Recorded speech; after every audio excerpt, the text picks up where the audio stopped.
The early church in its origin was Jewish. You don't have to observe the law. You don't have to become a Jew of the flesh, circumcised, in order to become a Christian, to be grafted in. But you are truly a child of Abraham. We are part of the story of the Exodus. We are part of the story of Abraham in the desert. The Abraham, Isaac, Jacob, like all that. Onan, Tamar, etc. You know, that. Tamar, Perez, like all Rahab, we're part of Onan didn't get to be part of the story. Oh, he did though. Point. No, Onan did get to be part of the story. There's people who get cut out and they're just like their names aren't even mentioned, they're erased, but Onan gets a special call out by name. Bro, we know what you did. Met a ghost of a king on the road when I first fell. Fire burning to my knees I fell. Met a ghost of a king on the road. Episode 170. Nice. That's great news. A Christmas episode. Nate is in his Christmas season best. Yes, I am. It's game day. It's game day. Game day. I've got a league game. I'm leaving from here to go coach, and it's going to be magnificent. Is it going to be a battle? Or probably. It's early in the season, so it's hard to know. You know, depending on which incarnation of the team you get. Yep, because we're not all synced up yet. It's early in the season. We don't know where other people are yet either. So let's find out. Let's find out tonight. Yeah. Well, my boys had a blast watching. Our first one, the league. Yeah. League opener went well. This is our second one, so we'll find out. Find out soon. So I'm in my coaching game day garb. Yeah. As opposed to my normal practice coaching garb, which is sweats. This is a slight variation on sweats. So yeah. Yeah. And I'll basically be wearing that through track season, and then I'll retire and I'll have to move back into grown-up clothing. I'll retire from coaching, and there'll be a great deal less elastic in my life. Yeah. SASF listeners will be like, wow, Nate's taking it really He's really turned a new leaf. Look at this guy. He's looked like a hobo for years. For 170 episodes, he's been here in a hoodie. Yeah. I guess I'm still wearing a hoodie right now, which is great. Yeah. But I have a collared shirt on under this hoodie. Right. Fancy. So it's a Christmas episode. Yep. It's the season. It's the Christmas season. And here at SASF, we often do Christmas episodes that you don't quite expect. We want to trace the Christmas story in a way. Have we ever done that before? Yes, lots of times, actually. Okay. We did Tamar. Yeah. We did. So is that to remind me not to talk about Tamar today? Yes, also the Levite's concubine. Yes. Oh, yeah. So we've done dark Christmas stories. We did Onan as well. Mm-hmm. So if, you can. Onan is an amazing we did that character. one, Nate. We did that is an amazing character. Very useful for teaching. Yep. Instruction. Yeah. So all scripture is God breathed. Yeah. Useful for teaching and instruction. And that's one of those parts. Although I've heard that questioned lately. Oh, of course you have. Which ties in to our discussion. To what we're talking about today. We're talking about Judeo-Christian Christmas. A Judeo-Christian Christmas. A Judeo-Christian Christmas. What does that mean? Let's talk about the phrase Judeo-Christian and what does it mean to you, Brian, in terms of, in the universe of discourse here is narrative, story, in the world of story. Well, do I use the straw man that people want it to mean, or do I use the actual meaning of Judeo-Christian? Both. Like, give a spectrum. So the straw man is that there's a blend of modern Judaism and Christianity with shared values that we should accept and promote together. Now, into the golden future that's coming to us. Let's go ahead and say that that's not the origin of the phrase. That's not where it came from. That's not what it meant. But it could be used in a way that's like the way peoples of faith is used. Yep. Like, we're going to have faith leaders get together. Yeah. It's like Islamo-Judeo-Christian. Yeah. Islamo-Judeo-Christian Baha'i. Yeah. Kwanzaa. So, yeah. So if we're talking about sisters, you're talking about parallel monotheistic religions, sure, then it's a stupid phrase. Right. It's just dumb. If you are, as I saw someone claim, modifying the word Christianity to be more or to be better by adding Judaism to it, that's, to me, seems like the straw man that's being attacked right now. It's like, no. I don't know anybody who does this. I mean, I could see, I've seen a fair amount of push against the phrase Judeo-Christian. But you don't see very many people who use it to mean the syncretism. No. I mean, I really haven't seen much of that. I'm not denying that it happens, and I think it happens in like times of peace and affluence. I know that Judeo-Christian has been used in different periods of time when portions of the Christian church are being tempted to become really anti-Semitic. And so Judeo-Christian was used there to remind them of the actual lineage of what they're part of. Then that I could see how that would over time, become a kind of a syncretistic, stupid thing. Yeah. Or if you're extremely dispensational, like many of, grandparents related to me who are paying for Zionist magazines and very excited about the second coming of Christ and trying to immanentize that. Yeah. I can see. Why? How are they trying to immanentize that? Well, see, that's where I think the confusion comes in. This is actually one of the big slanders of dispensationalism.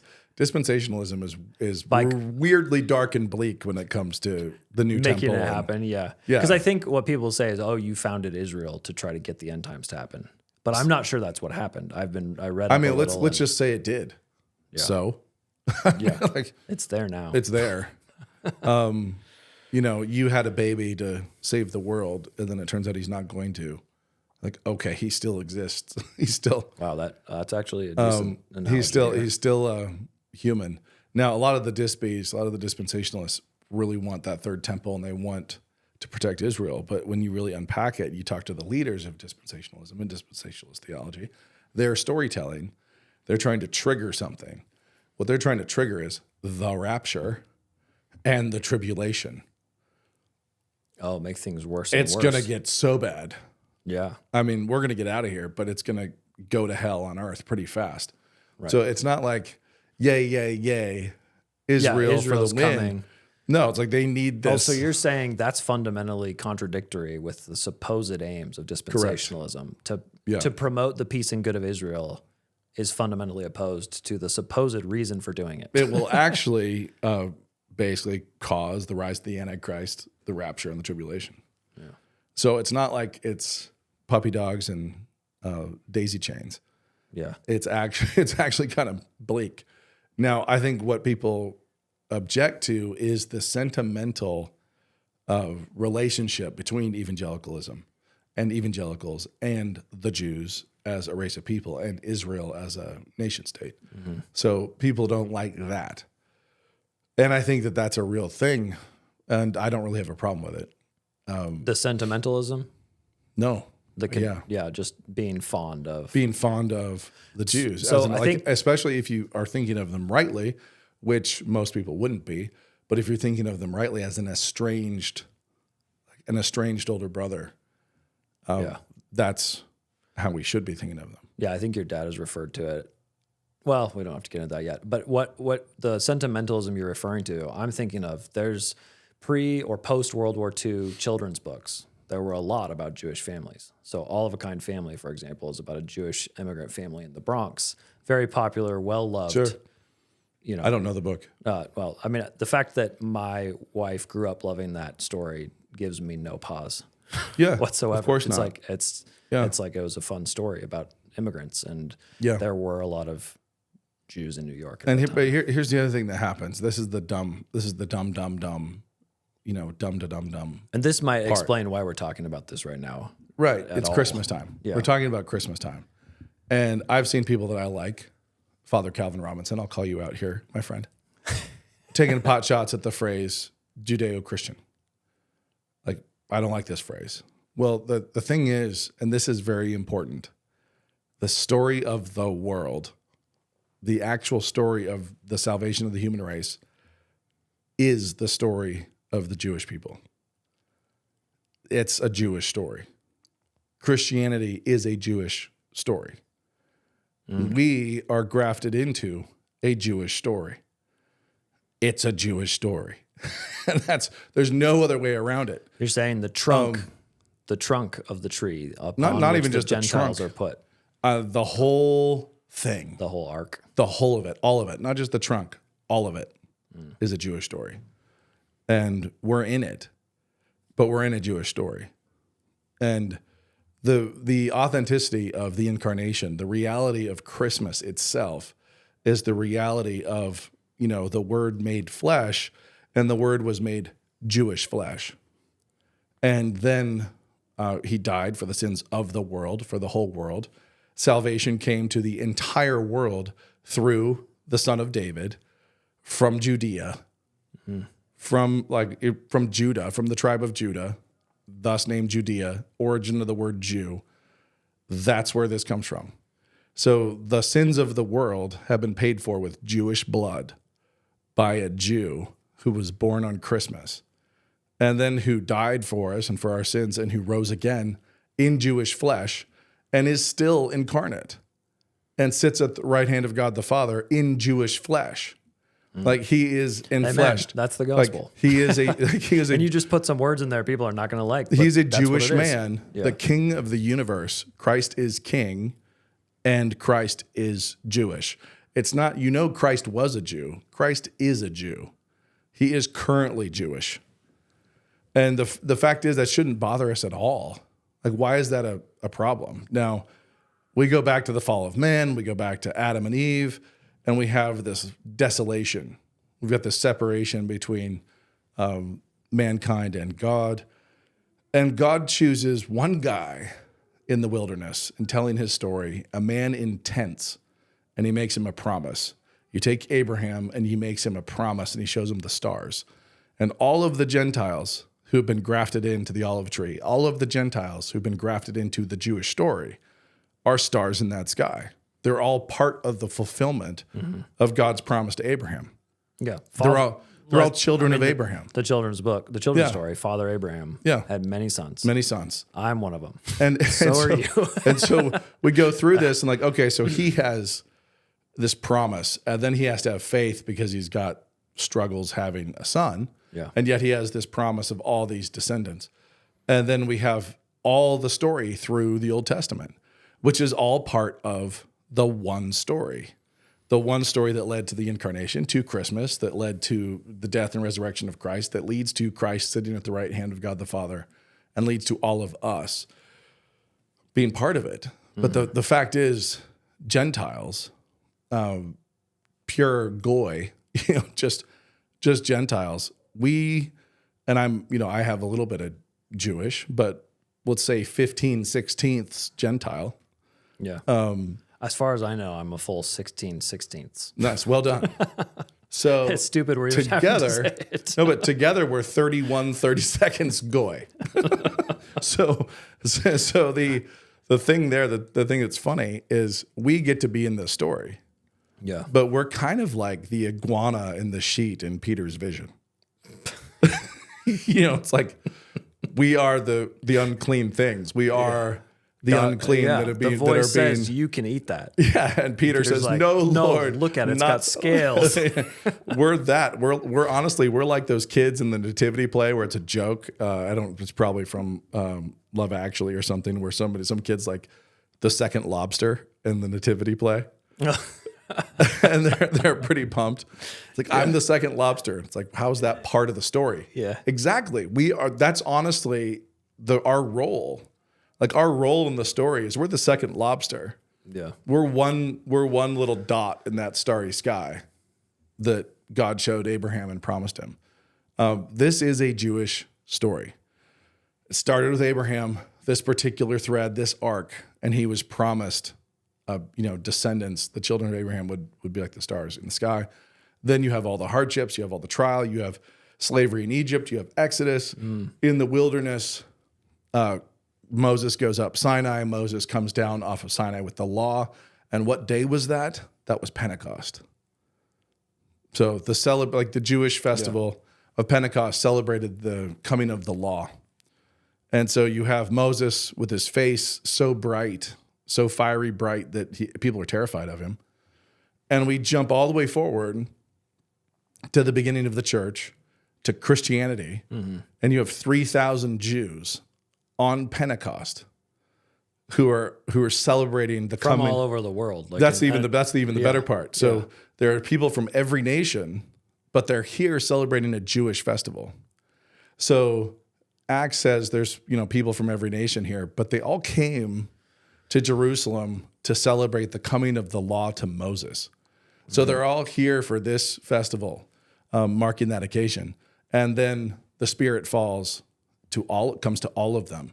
not to one who then has to shield his face, but these tongues of fire fall everywhere. And you have the birth of the Great Commission and the church and Christianity. Yeah. Like, here it goes. The coming of the Spirit to everyone, and not just through a prophet on a mountain. In fact, we Gentiles even get one of our own particular apostles, who was the best Jews. And who loved the Jews the most. And who loved the Jews the most, that he was willing to go to hell for it. Yep. Would that be possible? Yep. But at the same time, he's ours. So all of us got the one apostle of the to 12. the Gentiles. Yeah. And the thing is, when people these days are being simpletons and they start saying things like, I noticed that this, however many slave traders back in the 19th century were Jewish. Sure you've noticed. You saw it in a reel.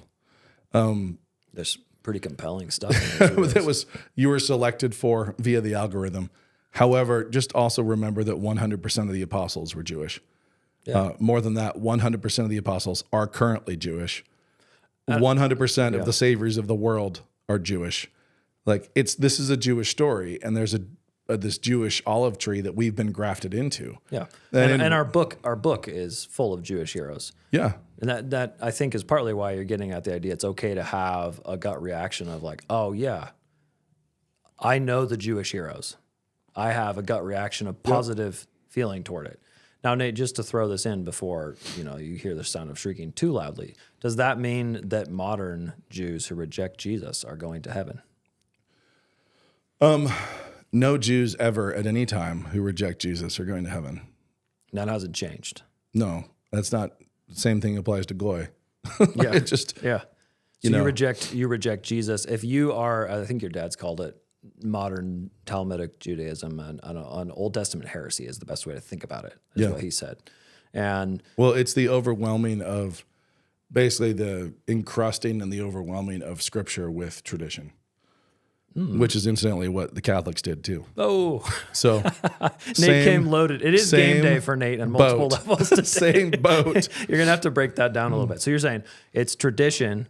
That's what the heresy taken off from that Old Testament, getting away from the root of what it is into something that it's not.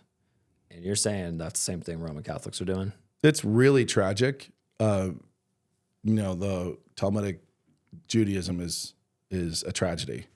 It's bad. And it's as if there were people chosen and promised a Messiah on an island, and they stayed there and stayed there and stayed there and stayed there. And the Messiah came, and they're like, no, we're waiting for the Messiah. And they kill him and stay. And the Messiah goes, and they blinded themselves and remained. And, it's a tragedy. It really is. Their Messiah has come. Yeah. Like he came. The fulfillment of what they're waiting for. The fulfillment of the law, the fulfillment of all the promises, the fulfillment of Isaiah, the fulfillment of everything the prophets ever said. He came. And then that life and that fire moved on.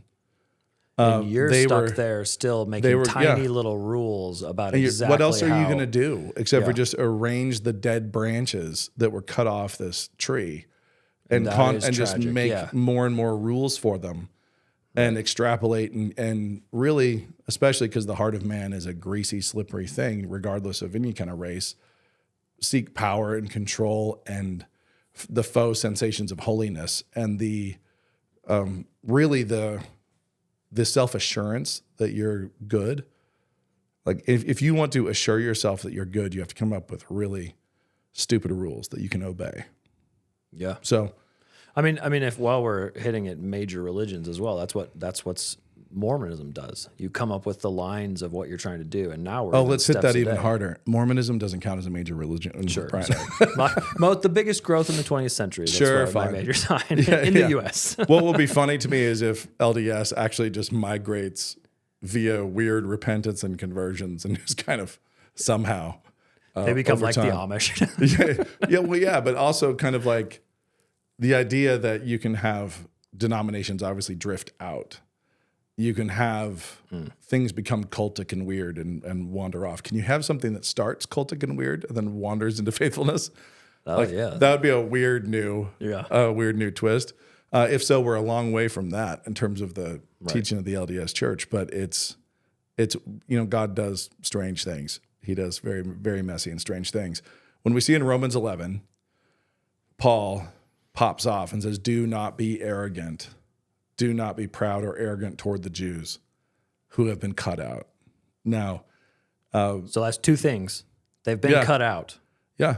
And second, don't be arrogant. Don't be arrogant about that. Because you could be cut out too. You can be cut out too. You are not here. You're not here because of any value that you brought. Yeah. At all. And they could be grafted back in as well, I think. Yes. And there Correct. are certain people who are like, no, once you cut the branch off, for the first time. Remember that dry bones can be made to live. Yeah. The other thing we see with Christ, we see him not care, and we see this all the way. We see this in the 3,000 of Pentecost. We see this all the way back in the Old Covenant. God doesn't care that much about DNA. He doesn't care that much about genetics. Yeah. And he cares about covenant. And anyone could come be part of that covenant people. Anyone could convert. Yeah. And come be part of Israel. Remember the original Jewish household, Abraham's. Yeah. Had 300 slaves. Yep. Not Israelites by DNA, but Israelites by covenant. And God didn't care what Abraham's DNA was. Right. He made a covenant with him. He split the animals and he passed between the halves and formed a covenant with Abraham and his slaves and servants. Based on a promise. Yeah. Yeah. All and blessings and cursings and what a covenant solemn is. Bond, yeah. Sovereignly administered, attendant blessings and curses. That's what it is. That's not. And so then the 3,000 who showed up to celebrate the coming of the law to Moses in Jerusalem at Pentecost, we're told they're from every nation, which is like, whoa, okay. But they're here for a festival of Judaism. Mm-hmm. And then they've converted. They're Christians. So the church and its origin, the early church and its origin was Jewish. The first big controversy was whether or not people had to come through that Jewish door in order to be a Christian, because it was so pervasively Jewish at that time, just because of the nature of it. And the answer was no. And Paul fought hard and blasted Peter. And no, you don't have to become, you don't have to observe the law. You don't have to become a Jew of the flesh, circumcised, in order to become a Christian, to be grafted in.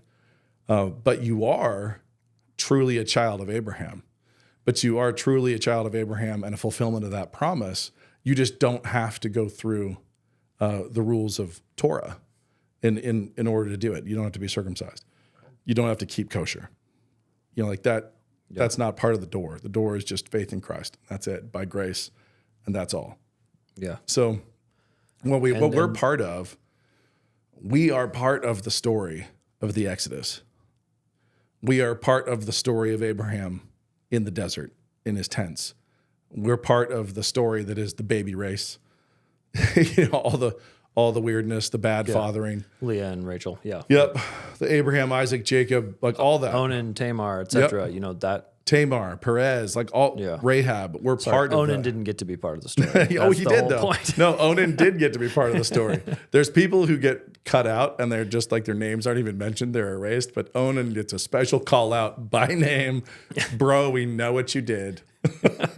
Here you are. Here you are in the story, you clown. You wanted your name to be remembered. You get it. Yeah. Be careful what you wish for. But we're part of that story. And it comes through Judah. And we're part of the story of David. We're part of that story. And all the promises, the Passover to Easter, and all the echoes and all the artistic typology and everything else that's going on with foreshadowing. It's this Jewish story, meaning the children of Abraham. And then it's redefined what it means to be a child of Abraham. And Christ says, I can make children of Abraham from these stones. I don't care about the DNA. Mm-hmm. Like, I don't care about that. I care about being truly children of Abraham by faith. Yeah. And that's, spake the Jewish Messiah. Yeah. Like, I don't care about that bloodline. I want all the nations. I want all the people. Yeah. And they're going to all be grafted in to what? To this Jewish tree.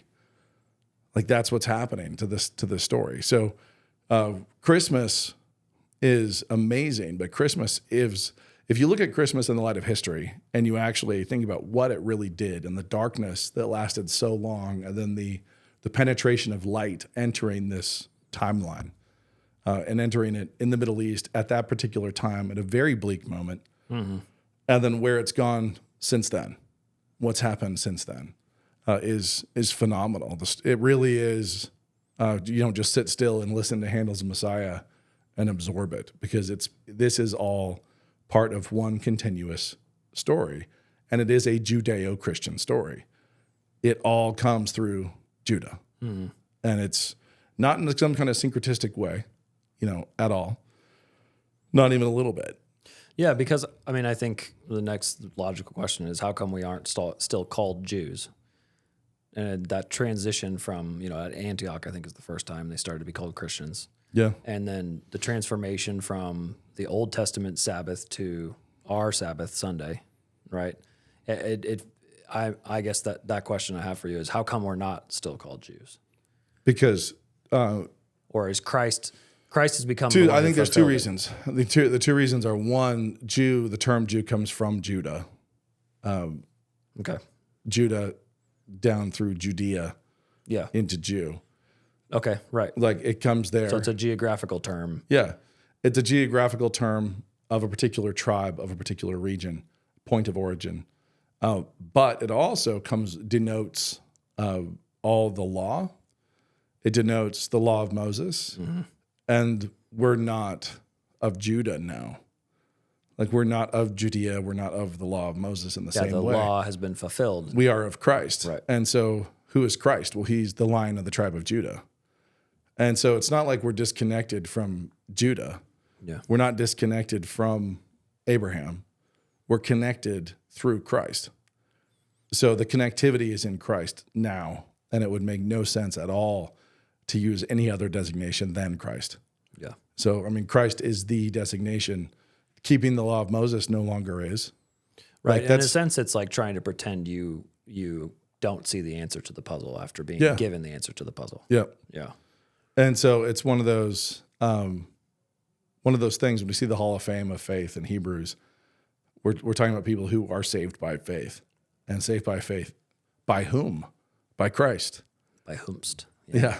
Yeah. So what I'm seeing too here is those who talk about most dislike, or I shouldn't say all of those, but some that I've seen who really dislike the term Judeo-Christian love to talk about the West. Yeah. For me, I see those as synonyms, and I think that's how they've been used. There's some good and some bad, but I do think that's a contradiction when you wholeheartedly embrace the West as if it contains only good things, but reject Judeo-Christian because modern Judaism contains some bad things. This goes back to another pot shot at Rome.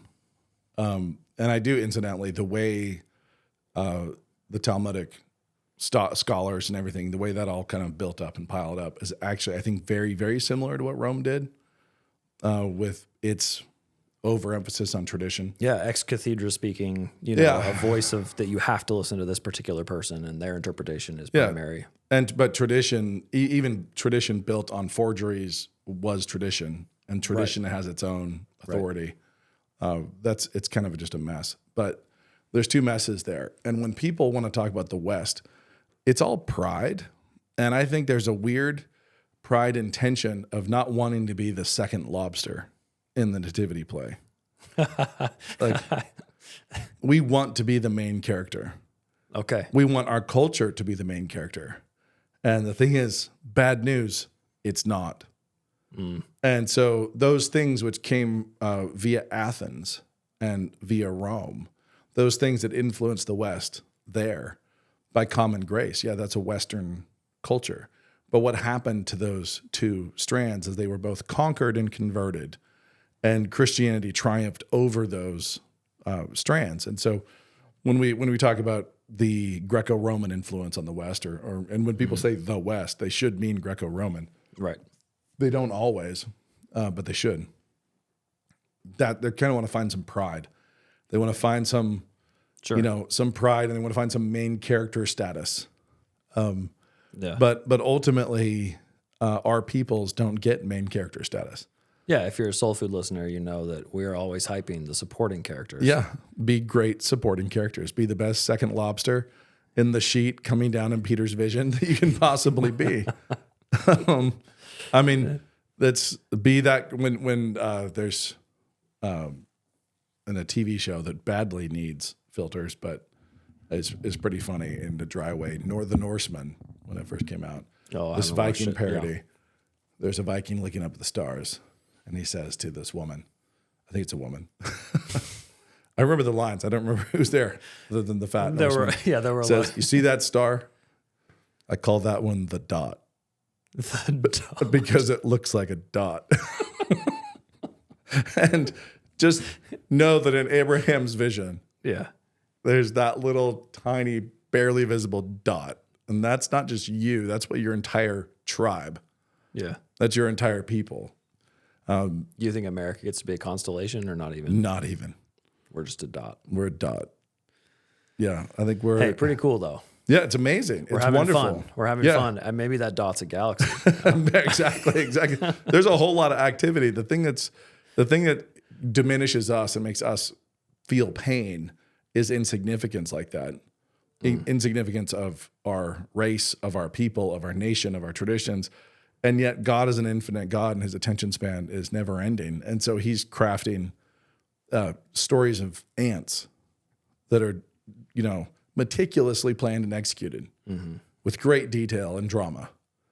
And he's doing all these amazing things with the aphids and the beetles and the coral and all this stuff. And the coral on planets we'll never see ever. And only he sees, and he's doing it for his pleasure because he's an infinite and creative God. And so to be the second lobster, to be the dot in the starry sky, just means we're way beyond our own comprehension. We're insignificant because we can't focus on all that. Abraham couldn't begin to focus on all those stars, but God could, and God did, and handcrafted them all down to the electrons. So it's no curse to be insignificant. It doesn't actually lose you a relationship with God or the attentiveness of God. The most insignificant creature in the world is still handcrafted by an infinite creator and held in existence every second of their lives. So it's amazing. Like the bridge between creator and creation is phenomenal. So yeah, we're the dot. We're the second lobster in the sheet in Peter's vision. That's what we are. We are the fulfillment of a promise. And yet there's still amazing and intricate grace and narrative to be had everywhere in every single story. So to try to cut it off and just say the West, Christianity, we're starting right there, AD. That's when the story began. That's a terrible story. It's terrible storytelling. You open the book and page 1, it's like, then the word was made flesh and light entered the world. What world? What context? Promised by whom?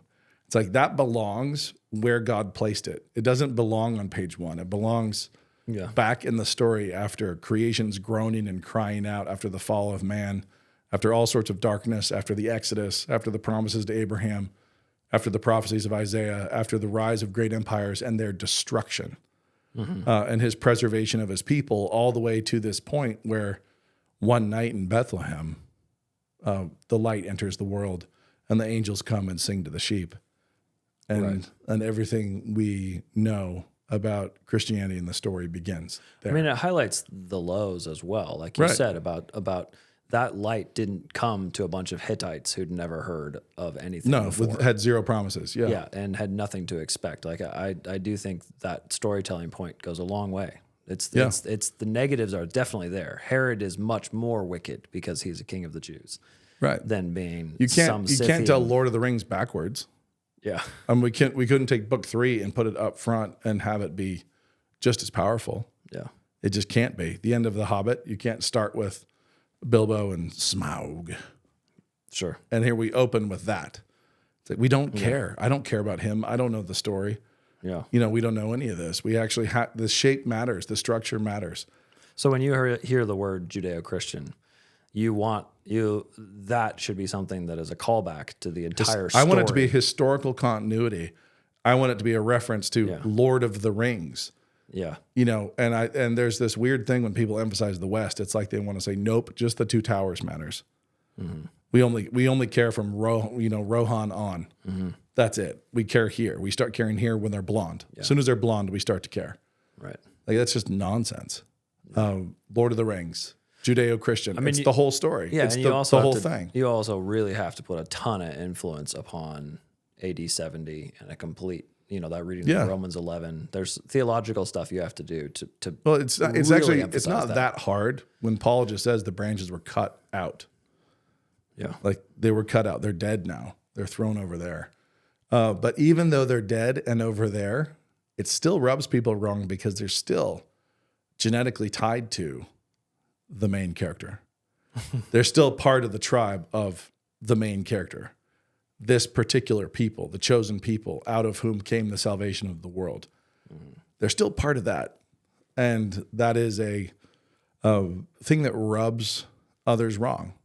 Mm. Where it's like, no matter how hard you try, if you're Germanic, it's like, you know what? You guys were weirdos and you've been good engineers and you're these funny side characters.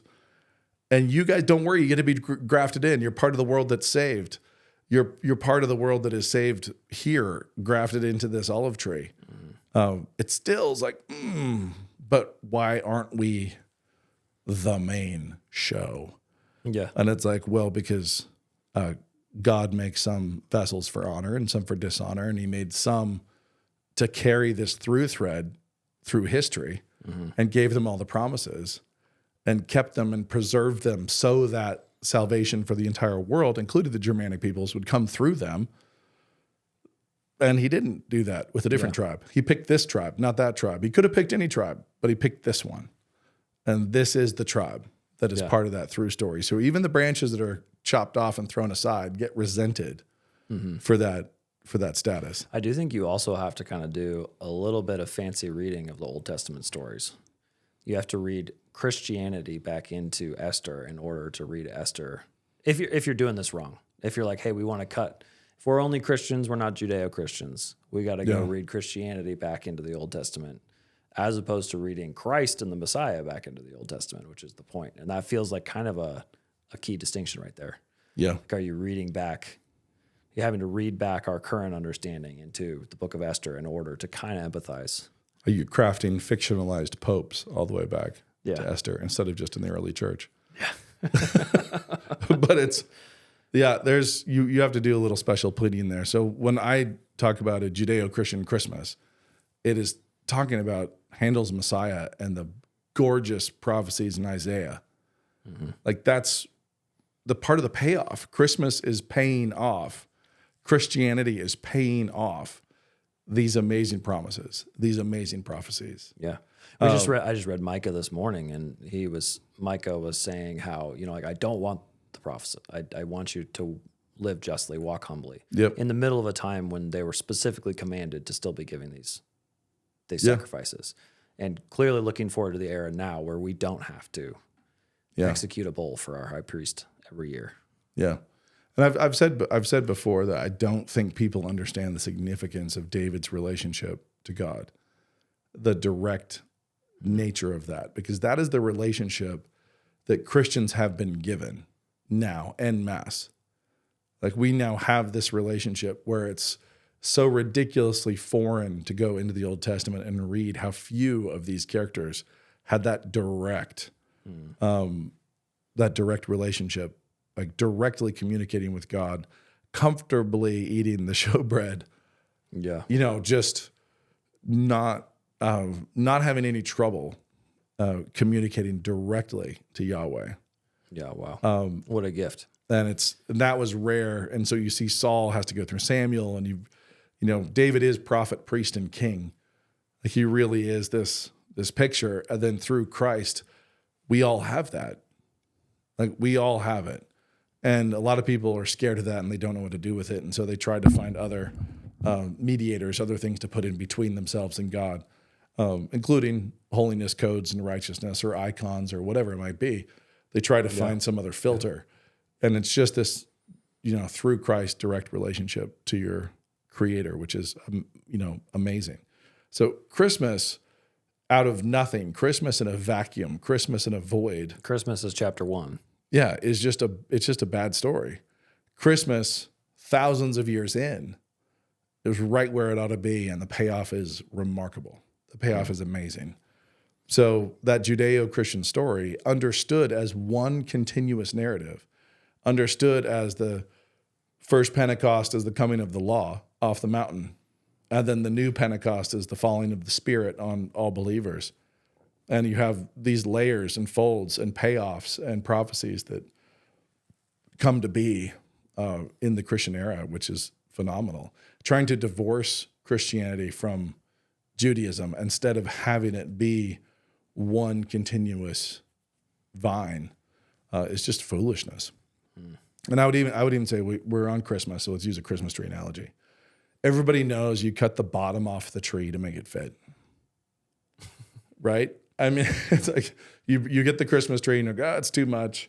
We'll trim the bottom. You can't cut the top off. I mean, you can the one trim, little runner.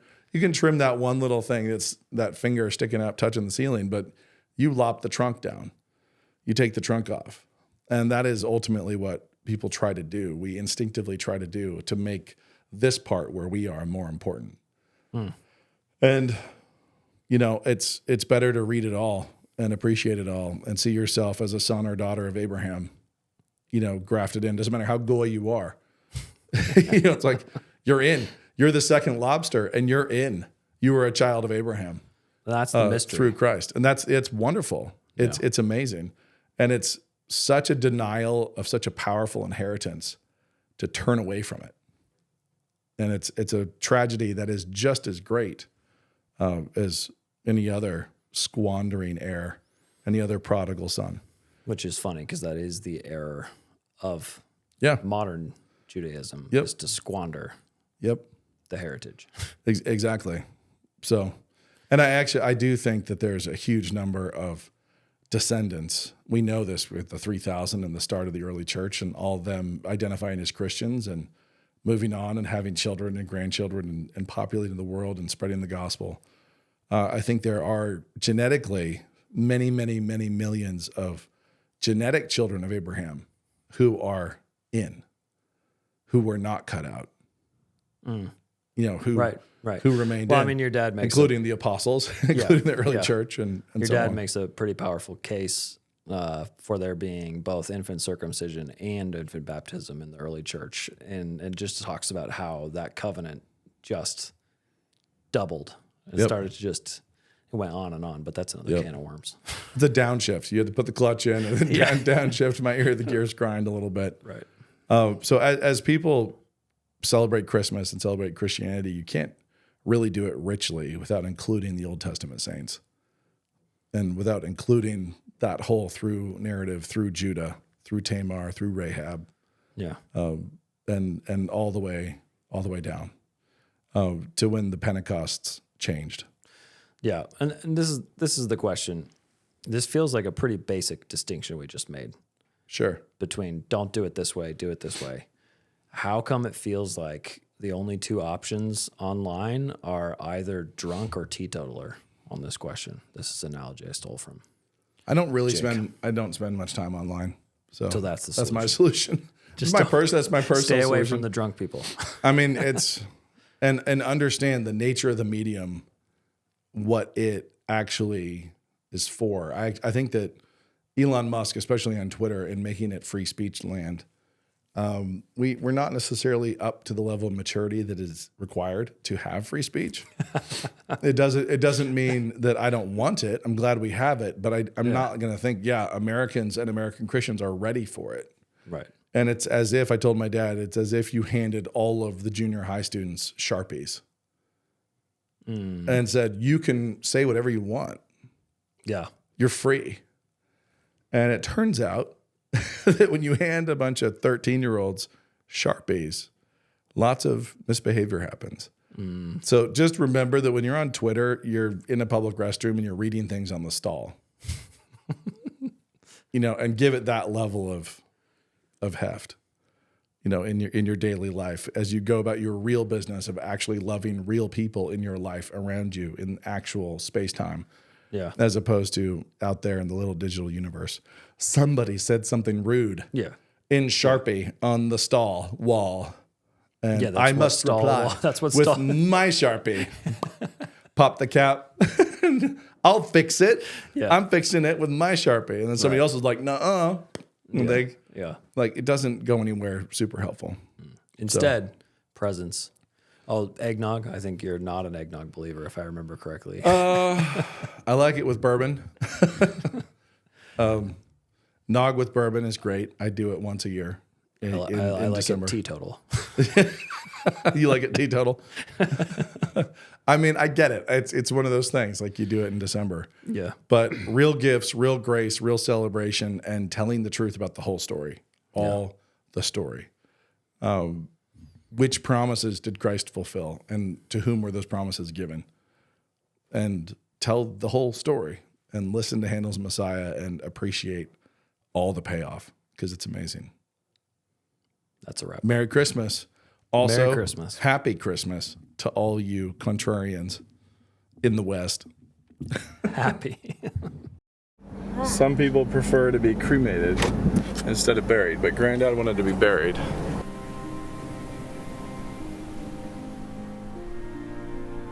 You are dying. So am I. Every second I create more of my past, more decisions, more breathing, more love and more loathing. All of it slides by into the gone as I grab at more moments, at memories just made and already fading.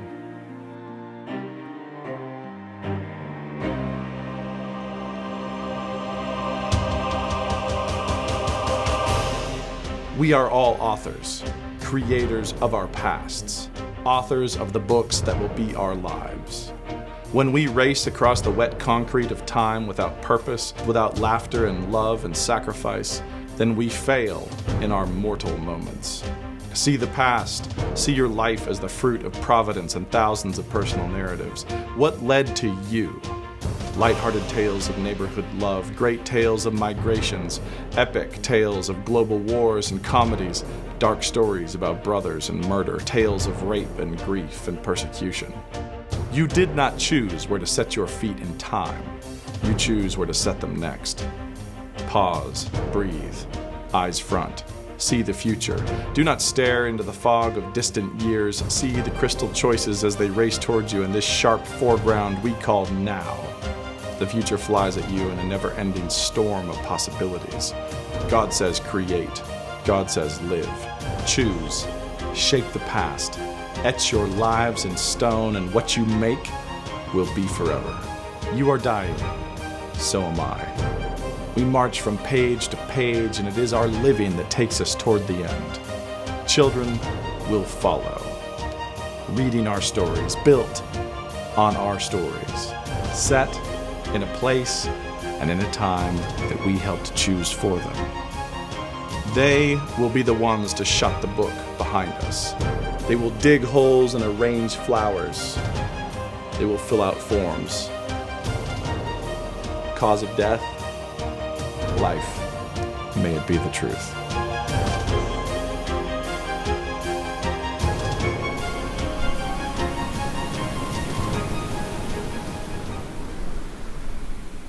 What's the point of the whole Bible? Kill the